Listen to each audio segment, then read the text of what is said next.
Assalamualaikum warahmatullahi wabarakatuh. Bertemu kembali dengan saya Asrini Yuli Wahyuni dalam pembelajaran online PPKN kelas 10 SMA Negeri 1 Purwokerto. Pada minggu kali ini kita akan kembali membahas materi bab yang kedua, yaitu ketentuan Undang-Undang Dasar Negara Republik Indonesia tahun 1945 dalam kehidupan berbangsa dan bernegara. Minggu kemarin kita membahas mengenai wilayah negara sebagai salah satu syarat berdirinya sebuah negara. Dan minggu kali ini kita akan membahas mengenai salah satu syarat berdirinya negara, yaitu rakyat. Dalam materi kedudukan warga negara dan penduduk Indonesia. Terima kasih pada kesempatan minggu kemarin atas atensi yang kalian berikan dengan cara menjawab serta membuat pertanyaan luar biasa. Kemudian kalian juga sudah berusaha untuk mengerjakan tugas dengan sangat baik. Semoga pada pertemuan kali ini kalian akan jauh lebih baik lagi dari pertemuan yang sebelumnya. Nah, kita akan membahas mengenai pengertian warga negara Indonesia, Azas Kewarganegaraan Republik Indonesia, Syarat Pewarganegaraan Republik Indonesia, Tata Cara Pewarganegaraan Republik Indonesia, dan bagaimana seorang warga negara bisa kehilangan kewarganegaraan Republik Indonesia. Kita lanjutkan. Tujuan pembelajaran kita pada pagi hari ini adalah kalian diharapkan bisa menerima dan bersikap peduli terhadap ketentuan Undang-Undang Dasar Negara Republik Indonesia tahun 45 yang mengatur tentang warga negara dan penduduk Indonesia. Kalian juga diharapkan bisa menelaah sekaligus menyajikan hasil telaah tersebut tentang ketentuan Undang-Undang Dasar tahun 1945 yang mengatur tentang warga negara dan penduduk Indonesia.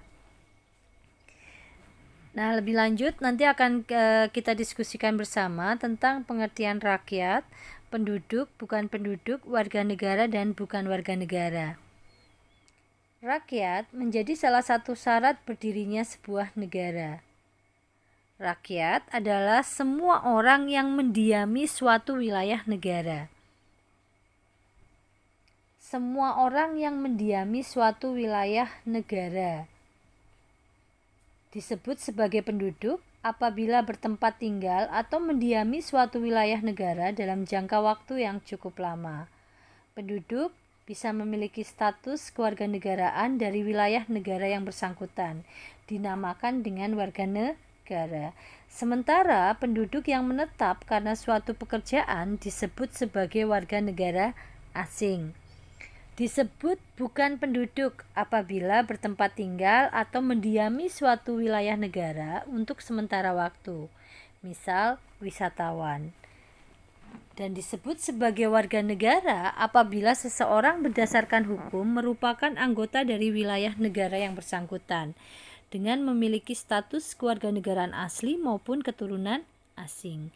Disebut sebagai bukan warga negara apabila seseorang berdasarkan hukum bukan merupakan anggota dari wilayah negara yang bersangkutan dengan memiliki status kewarganegaraan asli maupun keturunan asing. Keanggotaan sebagai warga negara disebut kewarganegaraan.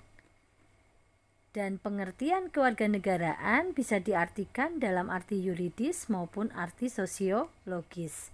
Dalam arti yuridis ditandai adanya ikatan hukum antara orang-orang itu dengan negaranya. Adanya ikatan hukum ini nantinya akan menimbulkan akibat-akibat hukum tertentu, yaitu orang tersebut berada di bawah kekuasaan negara yang bersangkutan. Adapun tanda dari adanya ikatan hukum contohnya adalah akta kelahiran, surat pernyataan, dan bukti kewarganegaraan. Dalam arti sosiologis, kewarganegaraan ditandai bukan dengan ikatan hukum, melainkan dengan ikatan emosional. Contohnya ikatan perasaan, ikatan keturunan, ikatan nasib, ikatan sejarah, dan ikatan tanah air. Dengan kata lain, ikatan ini lahir dari penghayatan warga negara yang bersangkutan. Berdasarkan ketentuan pasal 26 Undang-Undang Dasar Negara Republik Indonesia tahun 45, yang menjadi warga negara adalah orang-orang bangsa Indonesia asli dan orang-orang bangsa lain yang disahkan dengan undang-undang sebagai warga negara. Penduduk adalah warga negara Indonesia dan orang asing yang bertempat tinggal di Indonesia. Hal-hal mengenai warga negara dan penduduk diatur dengan undang-undang. Undang-undang yang dimaksud adalah Undang-Undang Nomor 12 Tahun 2006. Dalam ketentuan pasal 4 tentang kewarganegaraan RI, warga negara Indonesia, di sana disebutkan anak yang lahir dari perkawinan yang sah dari seorang ayah dan ibu WNI, dari seorang ayah WNA, ibunya WNI, dari seorang ayah WNI, ibunya WNA.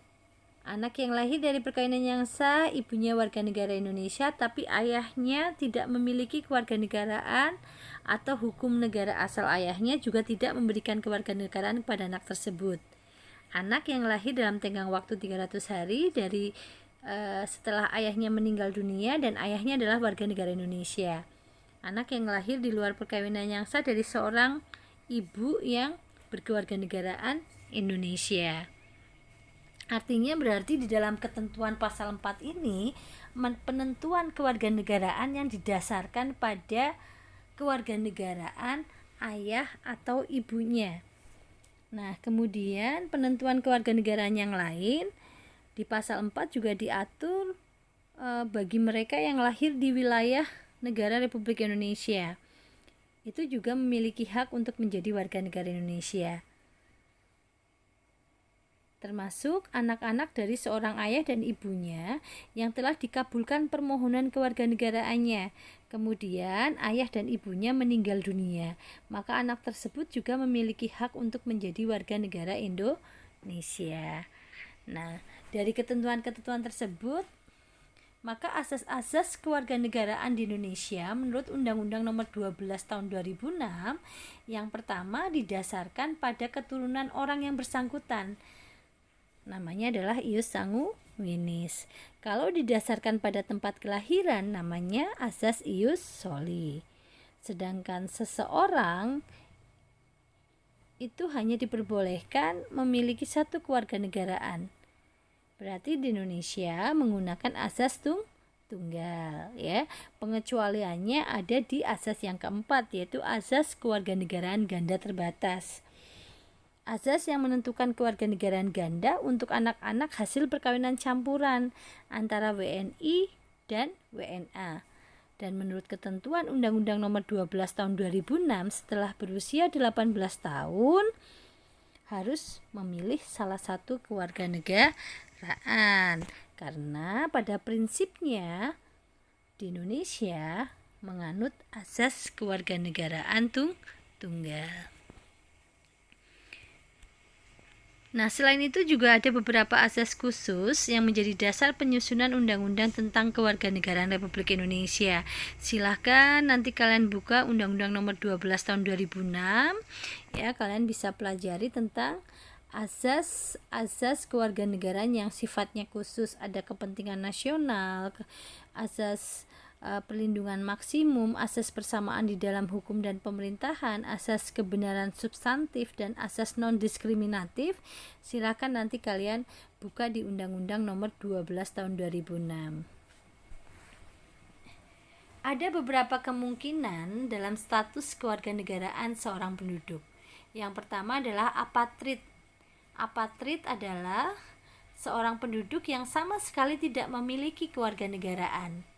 Contoh, Franz dari keturunan negara Jerman yang menganut asas ius soli, tetapi dilahirkan di negara Portugis yang menganut asas ius sanguinis. Maka Franz bukan warga negara Jerman dan bukan warga negara Portugis atau apatrid tanpa kewarganegaraan. Bipatrid yaitu status seorang penduduk yang memiliki dua kewarganegaraan.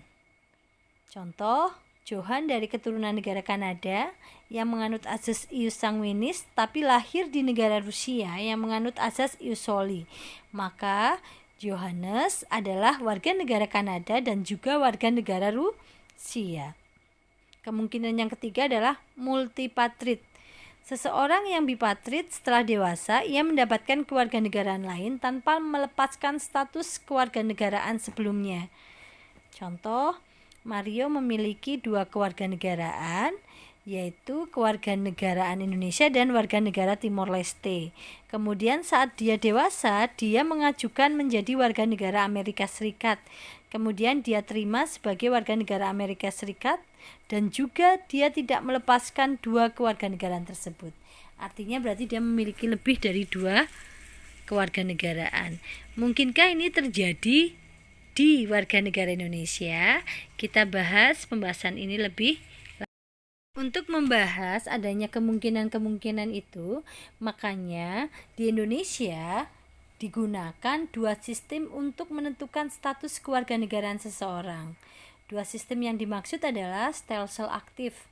Seseorang yang harus melakukan tindakan hukum tertentu secara aktif. Contohnya adalah naturalisasi. Ya, jadi seseorang untuk mendapatkan kewarganegaraan dia harus melakukan tindakan hukum tertentu secara aktif. Naturalisasi adalah mengajukan permohonan menjadi warga negara. Artinya berarti orang itu harus mengajukan secara aktif atau melakukan tindakan hukum secara aktif untuk menjadi warga negara Indonesia. Yang kedua adalah stelsel pasif. Dalam stelsel pasif, seseorang dengan sendirinya dianggap menjadi warga negara Indonesia tanpa harus melakukan suatu tindakan hukum tertentu.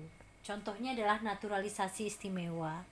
Nah, agar tidak terjadi adanya status bipatrid atau multipatrid, maka di dalam stelsel aktif itu juga dilengkapi dengan hak opsi. Apa itu hak opsi? Hak opsi adalah hak untuk memilih kewarganegaraan yang ada pada stelsel aktif. Artinya yang kita contohkan tadi adalah kewarganegaraan ganda terbatas yang ada di Indonesia. Sampai di usia 18 tahun dia bisa memiliki 2 kewarganegaraan karena ayah atau ibunya itu warga negara asing. Jadi dia bisa memiliki 2 kewarganegaraan sekaligus menjadi warga negara Indonesia dan warga negara asing. Tapi pada saat usia 18 tahun dia harus menggunakan hak opsinya untuk memilih salah satu, menjadi warga negara Indonesia atau menjadi warga negara asing. Sedangkan di stelsel pasif, seseorang juga dilengkapi dengan hak repudiasi atau hak untuk menolak kewarganegaraan dalam stelsel pasif, ya.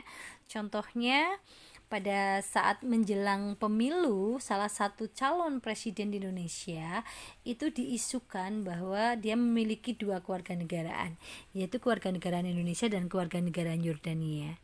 Tapi calon presiden tersebut bisa memberikan klarifikasi dan keterangan bahwa dia tetap memiliki kewarganegaraan Indonesia karena kewarganegaraan yang diberikan oleh kerajaan Yordania dia tolak atau dia menggunakan hak repudiasi untuk menolak kewarganegaraan yang diberikan oleh negara lain.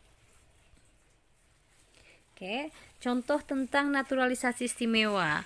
Kalian tentu tidak asing lagi dengan Christian Gonzalez, ya, pemain sepak bola asal Uruguay yang menjadi WNI berkat naturalisasi.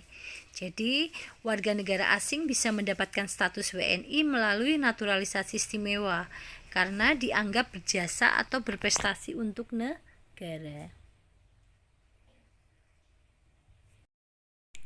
Syarat untuk memperoleh kewarganegaraan diatur di dalam pasal 9 di Undang-Undang Nomor 12 Tahun 2006. Syarat yang harus dipenuhi untuk memperoleh kewarganegaraan Indonesia minimal telah berusia 18 tahun atau sudah menikah. Pada waktu mengajukan permohonan sudah bertempat tinggal di wilayah negara Republik Indonesia paling singkat 5 tahun berturut-turut atau paling singkat 10 tahun tidak berturut-turut. sehat jasmani dan rohani, dapat berbahasa Indonesia, serta mengakui dasar negara Pancasila dan Undang-Undang Dasar Negara Republik Indonesia tahun 45.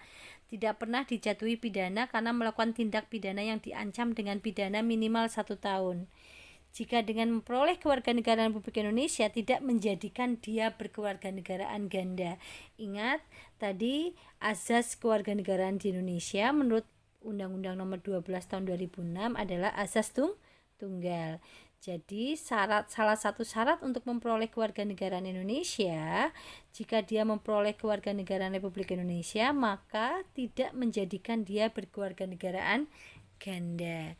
Mungkin kalian masih ingat ya dengan kasus Archandra, ya, pada saat dia dipilih menjadi salah satu anggota kabinet di Indonesia. Ya, nanti kalian buka lagi jejak digitalnya. Kemudian mempunyai pekerjaan dan atau berpenghasilan tetap dan membayar uang pewarganegaraan ke kas negara. Bagaimana tata cara memperoleh kewarganegaraan? Permohonan pewarganegaraan diajukan di Indonesia oleh pemohon secara tertulis dalam bahasa Indonesia. Ya. Pengajuan ini diajukan kepada Presiden melalui menteri. Menteri kemudian meneruskan permohonan kepada Presiden dalam jangka waktu paling lambat 3 bulan sejak tanggal permohonan diterima. Kemudian Presiden mengabulkan atau menolak permohonan pewarganegaraan. Nah, keputusan Presiden ditetapkan paling lambat 3 bulan sejak permohonan diterima oleh Menteri dan diberitahukan kepada pemohon paling lambat 14 hari sejak keputusan Presiden ditetapkan. Jadi paling lambat 3 bulan terhitung sejak keputusan Presiden dikirim kepada pemohon, pejabat akan memanggil pemohon untuk mengucapkan sumpah atau menyatakan janji setia. Kemudian pemohon dipanggil sesuai dengan waktu yang sudah ditentukan untuk mengucap sumpah dan janji setia di hadapan pejabat dan dihadiri 2 orang saksi. Setelah mengucapkan sumpah atau janji setia, maka pemohon wajib mengembalikan dokumen atau surat-surat dalam jangka waktu 14 hari sejak tanggal pengucapan sumpah. Nah, setelah berita acara pengucapan sumpah atau janji setia diterima, maka Menteri akan mengumumkan nama orang yang sudah dikabulkan permohonan pewarganegaraannya. Apakah seseorang bisa kehilangan status kewarganegaraan? Menurut Undang-Undang Nomor 12 Tahun 2006, warga negara Indonesia juga dapat mengalami kehilangan status kewarganegaraan. Yang pertama, karena memperoleh kewarganegaraan lain atas kemauan dia sendiri. Nah, jadi kalau ada warga negara Indonesia mengajukan menjadi warga negara lain, maka dia akan kehilangan kewarganegaraan Indonesia. Kenapa? Karena di Indonesia menganut asas kewarganegaraan tunggal. Oke. Yang kedua, tidak menolak atau melepaskan kewarganegaraan lain, sedangkan yang bersangkutan mendapatkan kesempatan untuk itu. Ya, dia tidak melepaskan kewarganegaraan lain. Artinya gini, misal nih ada seseorang yang dianggap berjasa kepada Indonesia, kemudian diberi naturalisasi istimewa, tapi dia tidak mau melepaskan kewarganegaraan asal, maka dia tidak jadi mendapatkan kewarganegaraan Indonesia. Masuk dalam dinas tentara asing tanpa izin Presiden. Misal nih yang di daerah perbatasan itu perbatasan antara Indonesia dengan Malaysia, banyak pemuda yang di daerah perbatasan menjadi tentara Malaysia, tentara raja di raja Malaysia. Nah, itu juga bisa menyebabkan dia kehilangan kewarganegaraan. Secara sukarela masuk dalam dinas negara asing, yang jabatan dalam dinas semacam itu di Indonesia sesuai dengan ketentuan peraturan perundang-undangan hanya dapat dijabat oleh warga negara Indonesia. Misalkan jadi pegawai negeri sipil di Indonesia, itu hanya bisa dijabat oleh warga negara Indonesia. Maka jika dia juga menjadi pegawai negara ya di negara lain, nah dia bisa kehilangan kewarganegaraan Indonesia. secara sukarela mengangkat sumpah atau menjanjikan janji setia kepada negara asing atau bagian dari negara tersebut. Dia bersumpah untuk setia pada negara lain. Nah, dia juga akan kehilangan kewarganegaraan Indonesia. Tidak diwajibkan tetapi turut serta di dalam pemilihan sesuatu yang bersifat ketatanegaraan untuk suatu negara asing. Jadi dia mengikuti pemilihan umum di negara asing, ya. Padahal dia warga negara Indonesia, tapi dia menggunakan hak politiknya di negara lain, ya. Beda dengan warga negara Indonesia yang menggunakan hak politiknya di Kedutaan Besar Republik Indonesia ketika pemilu. Ya, itu berbeda. Nah, itu kan menggunakan hak politiknya di negaranya sendiri, ya, meskipun wilayah negara itu berada di wilayah negara lain. Jadi pada saat pemilu, Kedutaan Besar Republik Indonesia di negara lain juga mengadakan pemungutan suara untuk memberikan hak politik bagi warga negara Indonesia yang berada di negara lain. Bertempat tinggal di luar wilayah negara Republik Indonesia selama 5 tahun terus-menerus bukan dalam rangka dinas negara, tanpa alasan yang sah dan dengan sengaja tidak menyatakan keinginannya untuk tetap menjadi warga negara Indonesia. Dan sebelum jangka waktu 5 tahun itu berakhir dan setiap 5 tahun berikutnya, yang bersangkutan tidak mengajukan pernyataan ingin tetap menjadi warga negara Indonesia kepada perwakilan Republik Indonesia yang wilayah kerjanya meliputi tempat tinggal yang bersangkutan. Padahal perwakilan Republik Indonesia tersebut telah memberitahu secara tertulis kepada yang bersangkutan, sepanjang yang bersangkutan tidak menjadi tanpa kewarganegaraan. Ya. Warga negara Indonesia dinyatakan hilang kewarganegaraannya oleh Presiden atas permohonannya sendiri. Apabila yang bersangkutan sudah berusia 18 tahun atau sudah kawin, bertempat tinggal di luar negeri dan dengan dinyatakan hilang kewarganegaraan Indonesia, tidak menjadikan dia tanpa kewarganegaraan. Terus bagaimana cara memperoleh kembali kewarganegaraan yang hilang? Ya. Kalau kewarganegaraannya hilang, kewarganegaraan Republik Indonesia hilang, dia bisa mengajukan permohonan pewarganegaraan melalui proses naturalisasi. Nah, kita sampai di akhir pertemuan kita hari ini, tapi sebelumnya kita ambil kesimpulan dulu. Rakyat adalah semua orang yang berada dalam suatu wilayah negara. Penduduk adalah semua orang yang bertempat tinggal atau berdomisili di suatu negara. Warga negara adalah anggota sebuah negara yang memiliki tanggung jawab dan hubungan timbal balik terhadap negara, memiliki hak dan kewajiban sebagai anggota suatu negara.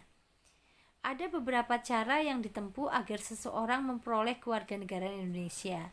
Yang pertama melalui kelahiran, yang kedua melalui pengangkatan, yang ketiga melalui naturalisasi dan melalui pernyataan.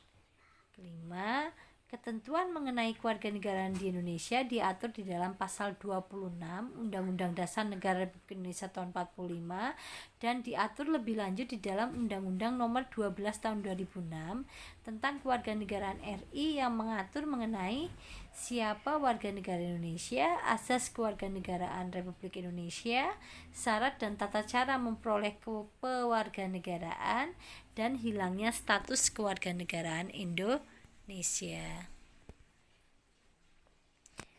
Nah, tugas yang harus kalian selesaikan, kalian tentu masih ingat dengan kasus Gloria Natapraja. Gadis berparas ayu itu merupakan anggota Paskibraka yang terpilih menjadi pengibar bendera pada HUT RI ke-71 di Istana Negara pada bulan Agustus 2016. Namun lantaran diduga bipatrit, yaitu memiliki paspor Prancis, lantaran ayahnya merupakan warga negara Prancis dan ibunya asal Indonesia, Gloria dicoret dari daftar Paskibra 2016. Nah, mungkin selain Gloria, sebenarnya di Indonesia juga banyak sekali anak-anak yang memiliki status memiliki dua kewarganegaraan. Pertanyaannya, jelaskan apa yang dimaksud dengan bipatrit. Jelaskan apa saja asas kewarganegaraan yang dianut di Indonesia. Apakah Indonesia juga menganut asas bipatrit? Jelaskan contoh negara mana yang menganut asas bipatrit. Kerjakan tugas ini dalam bentuk file dokumen dan dikirim ke Google Classroom. Sampai di sini pertemuan kita hari ini. Terima kasih. Wassalamualaikum warahmatullahi wabarakatuh.